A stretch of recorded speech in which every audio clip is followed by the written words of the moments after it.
Hi guys, welcome back to my channel. Today's video is going to be my favorite books of 2024 so far that I've read. I know a lot of people do the mid-year wrap-up, but I didn't want to talk about the books I didn't like. I didn't care about that. I just want to show you my favorite books of 2024 so far. I read 80 books so far, but I have 11 books that are my favorite. Like, some of them are series, and so it's like not 11 specific books. I narrowed it down, okay? First, we're gonna start with my 5-star books. The only books that I've given 5 stars this year. First, who would have guessed? Magnolia Park's Into the Dark. This book, 700 pages. Loved every minute of it. Loved every minute of it. I love the writing. I love everything. This is the third in the Magnolia Park series, and the Magnolia Park series is so deeply ingrained into my personality, everything. I think about them daily. I love the Magnolia Park series, and it really finishes off Magnolia and BJ's story on such a great note that they really deserve, and I really enjoyed it. I have 3 copies of the book. I have the Justice version cover from the UK, and then I have 2 of the traditionally published versions. I have the one that my roommate bought me, and I annotated this one. I read this one, and then I have a signed edition of Into the Dark. There's that. I have a signed edition. Yeah, those are the 3 copies of this book I have. I love the Magnolia Park series. I love this. 5 stars easily. I think it's my favorite book I've read this year. My next 5-star that I'm going to be talking about is Hello Beautiful by Anna Napolitano. It's inspired by Little Women, and so it follows the 4 sisters and another character. I think this story is so beautiful. It's like a literary fiction story about it, and I really like the romantic aspects of this book as well. It follows William and the 4 sisters, which are Julia, Sylvie, Cecilia, and Emmeline. I just love literary fiction. It feels like these people are actual people. I love it. I love it. I love like everything they went through.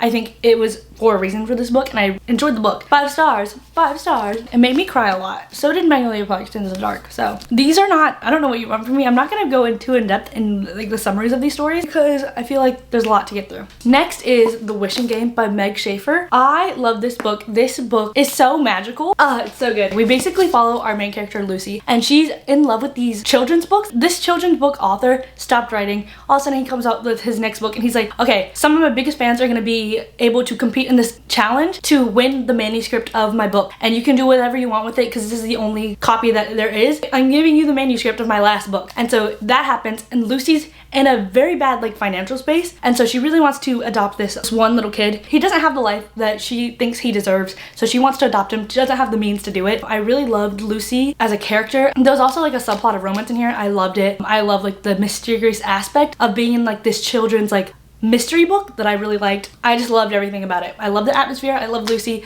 I love all the characters. I love this book. So read it if you want like it's kind of cozy. I wouldn't say it's fantasy. It's just a very cozy fiction book. I loved it. The last book I'm going to be talking about that I gave 5 stars is How to End a Love Story by Yulin Kwong.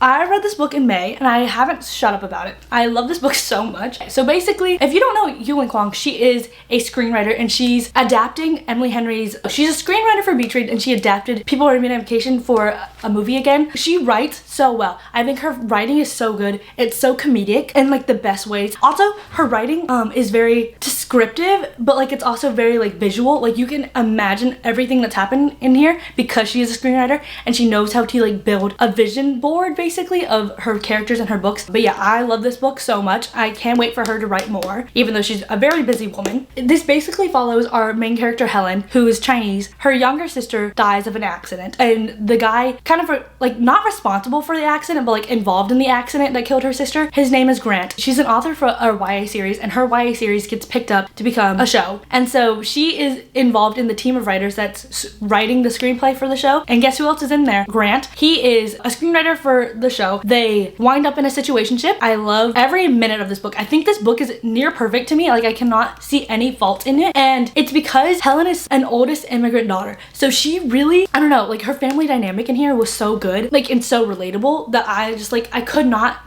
love this book. It's not for everybody. I know there's a lot of mixed reviews on this, but I loved it. I think I will love it to my dying breath. I loved it so much. I cannot wait to reread this in like a couple months. I love the story so much. I love Grant and Helen. I loved Grant Shepherd. I think he was such a great book boyfriend. I loved him so much. He was the best. I loved their dynamic together. I think it's really cute. There's so many quotable moments, so many great moments. I love everything about this book. So yeah. Next are the books that I also really loved but did not give 5 stars, and I'll tell you what I gave them. First, we're gonna do some fantasy books. I have House of Hollow by Crystal Sutherland. I loved this book so much. It's a gothic horror fantasy YA book. It's like a conspiracy about the Hollow sisters who we follow. So we have Gray, who's the oldest, Vivi, the middle child, and Iris. And this book we follow Iris's POV. When they were young, they got lost. They were lost for a month. No one knew where they were. Came back. They're different and they're not the same as when they left. And so everyone's like, what happened to the Hollow sisters? We don't know what's happened. At first they have like long dark hair, come back, white hair. So everyone's like, what happened to these girls? And no one knows. But then flash forward years later, Gray, who is a now supermodel, she's lost again. And so Vivi and Iris have to figure out where Gray's at. And so it follows that, like them trying to get their sister back, what happens, a secret's unfolding. I really enjoyed the book. There's also some like queer sapphic love mentioning in here. So I really like that part of the book as well. I just love House of Hollows. I think it's such a vibey fantasy book. It's kind of grotesque for a YA book in my opinion, but I really loved it nonetheless. 4.25 stars. Next fantasy book I have is A Dowry of Blood by S.T. Gibson. I gave this a 4.5 stars. I love A Dowry of Blood. It's inspired by Dracula and his many brides, but instead of brides, it's lovers. And so we basically follow Constanta, and she's writing a letter to an unnamed guy this whole time. We don't know Dracula's name, and so I think that's very powerful in this book because we're recounting their life together and like their lives with their other lovers through Constanta's point of view. Just like everything she's feeling during these moments of time and her taking her name back from him, and I loved it. I loved it so much. I think it's so beautifully written. I loved it so much. I love like the love each character had for each other and like how they like kind of kept themselves like together as a family basically, and I just loved it. Because of this book, I've become a S.T. Gibson stan. I literally have not read any other S.T. Gibson book besides this one, but I feel like I'll like the other ones because I like this one. I don't know. Fantasy series. I finished the Infernal Devices by Cassandra Clare. I read the first 2 books this year, so I'm counting this whole series. This is a love triangle that I can get behind. I'm not the biggest love triangle girl, but the way that Jem, Will, and Tessa interact with each other and like their deep love for everybody in that like group was so beautiful to follow along with. This whole series is very light on like the Shadowhunter fantasy aspect of the book. It's basically this one problem that's dragged out for 3 books, and so that part it's like not the best. And so it does drag on a bit, especially because these books are like almost 500 pages. I think the last book is like almost 550. Like these are not small books, but it's just this heavy character study on Will, Tessa, and Jem and their like dynamics with the other people in the London Institute. And I really enjoyed like the found family in this. I love the series. I think it's my favorite out of the Shadowhunter books that I've read. I haven't read the last 2 series. I haven't read Dark Artifices and I haven't read the Last Hour series, but I really enjoyed this a lot more than the Mortal Instruments, and I am a Shadowhunter stan. Okay, I'm a Shadowhunter stan. What can I say? It was a fandom I was in and I am still in there. I just love Will, Tessa, and Jem. So yeah, loved it. Next is the last fantasy book that I have in here, which is Jade War by Fonda Lee. I love this book. I read Jade City last year and then it took me forever to pick up Jade War, and I think the first half of it was a little slow. But being in this world and these politics are so rich and unique that it feels like you're in like a different universe. This is also like an urban fantasy, so we're like in modern day basically. Fonda Lee, she makes you care about certain characters so much and then she rips your heart out. So I love when books can make me cry. So I love Jade War. I think it was very good. I cannot wait to read Jade Legacy and finish out the Caw family story. I love them so much, and I'm just like actually actively putting off Jade Legacy because I don't want to feel the pain of the Caw family. The fantasy aspect of this book is so cool. If you can wield Jade, you just get powers from Jade, and so it's basically that. But and then there's also like clan wars, like kind of like mafia type of things, but like clan wars about over Jade and stuff like that, and territory and like power. And then there's also like global dilemmas and like things about that because they don't want Jade to be like out of Kekon. It's just a bunch of politics. If you really like politics in your fantasy, you'll really enjoy this. It's focused on the political aspect of the book. I would call this a political fantasy. I don't think it's anything other than that besides urban fantasy. You do learn to care about the characters, but the main focus is politics. So yeah, there's that. Love this book. I gave this 4.25 stars because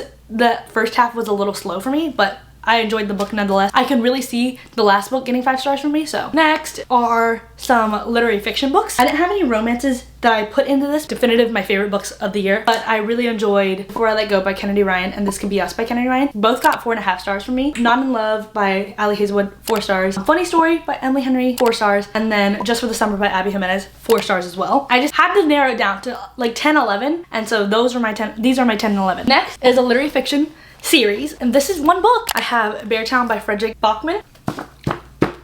I love Beartown so much. I don't know, it could be the way Fredrik Backman writes, because these are translated books from like Swedish to English. I love the way that these are translated, and these books make me feel so many emotions. There are trigger warnings in this book. I think it's like homophobia and rape, basically. But we follow the town of Beartown and how hockey is like such a big aspect in their town, and how they really rely on hockey and the hockey team, and like the wrong that the hockey team does, and how it pulls this town apart and really divides them. I love this story, and it's 3 books. I haven't read the 3rd book because I'm too scared, because I'm too emotionally connected to it. Same with Jed Legacy. These books have ruined me. I really enjoyed the Beartown series. I think everyone should read it. I think I don't know, the way Fredrik Backman writes, it's so gripping and it's so emotional that he makes me so anxious in these books. Like, I don't know why. I read this thing, and then the point of view that we're in, like 3rd person point of view type of thing, like the person we're following, it ends abruptly, and I'm like, what's happening with them? What's happening with them? And then we're into another point of view very quickly. I'll show you. Every time there's a little break in between these. So this is one character, basically, like in 3rd person, and then the next character in the 3rd person. So like we're very abrupt in the changes, and so it really makes me anxious. So yeah, there's that. I love Beartown. I will forever love Beartown, and I cannot wait to read the 3rd book. The next book I have is a literary fiction love story type of book. Normal People by Sally Rooney. Gave this 4.5. Cried. It's very short, so if you can handle like all the angst, it's basically a situationship between Connell and Marianne from like high school basically, and they're Irish, and so it follows them as characters and them learning how to grow up, them growing to like learn to love each other and themselves, because they are in such like different places emotionally, financially, and everything like that. They're always gravitating towards each other, and that like love story is so good, and I love Normal People so much. I saw so much of myself in both of the characters, so I feel like if you really like reading about characters, I think Connell and Marianne, they're not perfect characters. They're just like perfect in your eyes because they have so many faults that you can empathize with. So yeah, Connell and Marianne, I love their story. Sally Rooney writes in such a distinct way, like that's Sally Rooney's writing. She also doesn't use quotation marks, so it's basically a lot of he said, she said, they said, stuff like that. But I think the book is very beautiful, and I loved it. It's so lyrical and heartbreaking. And then the last book I have to talk about is a book that I didn't rate, but it's an amazing book. I loved it so much, which is Little Women by Louisa May Alcott. I have such a connection to Little Women, the movies, Louisa May Alcott, the book. I just love it so much. So I think that's why it's like I loved it so much. I think the writing in here is not the best, and it's because this is a children's book. I just love the book so much, and I love the characters in here. I think there are some things like I wish didn't happen, blah blah blah, but like I think it's a very near perfect classic to me. It's a near perfect classic, and I love this book so much. I love all the characters. I think my favorite is Amy. Hey, I'm an Amy girl. I'm an Amy March girl. I also love Jo. And I think I love Jo in the book more than I love Jo in any movie portrayal. Yeah, I love Little Women. I love all the adaptations. I didn't rate this because I don't know why I didn't rate it. I just didn't rate it because I loved it so much. But then I also knew that it wasn't a 5 stars, but I don't know. I didn't rate this. But yeah, these are my 11 favorite books that I read this year. I love all these books. You think you should read all of them. Hey, I think I should read all of them. Hey, make a video and say, I'm reading Amy's favorite 11 books. Yep, here are the 11. Another recap. Some of my favorite books that I didn't give 5 stars were House of Hollow, 4.25 stars. Normal People, 4.5 stars. Little Women, didn't rate. Jade War, 4.25 stars. A Dowry of Blood, 4.5 stars. Beartown series, 4.5 stars. Infernal Devices series, 4.5 stars. Out of the 80 books that I read this year, I gave 5 stars to 4 books, which were How to End a Love Story, Yulin Kwong. Magnolia Park's Into the Dark, Jessa Hastings. The Wishing Game, Meg Schaefer. And then Hella Beautiful by Anna Napolitano. I think this is the year that I've become such a literary fiction girly, and so I'm very excited. I love reading literary fiction. Thank you guys so much for watching. I hope you guys enjoyed my favorites of the year so far out of the 80 books that I read. I love you guys. Like, comment, subscribe. You know what to do. Comment down below if you've read any of these books, which books you want to read, which books you see yourself reading, which books I should read that you think I would really like and that would make my favorites at the end of the year. So I love you guys, and I'll see you guys in my next video. Bye. Bye. Oh my god. Phil, you scared me. Bye guys. Bye guys.